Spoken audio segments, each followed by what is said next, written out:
బాలలు, మీరు ఇంట్లో స్విచ్ వేయగానే క్షణంలో బల్బు వెలుగుతుంది, ఆర్పిన మరుక్షణం ఆరిపోతుంది. ఇది మీరంతా రోజు చూస్తున్న విషయం. కానీ ఈ బల్బును ఎవరు కనిపెట్టారు, ఎలా కనిపెట్టారు, ఎందుకు కనిపెట్టారు అని ఆలోచించారా?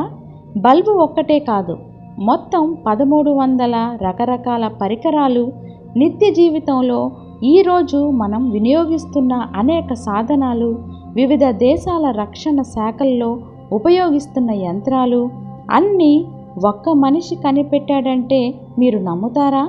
అవన్నీ ఒక పేద కుటుంబంలో జన్మించిన థామస్ ఆల్వా ఎడిసన్ అనే మహోన్నత వ్యక్తి మెదడులోని ఆలోచనల నుంచి రూపుదిద్దుకున్నవే. థామస్ ఆల్వా ఎడిసన్ ఫిబ్రవరి 11, 1847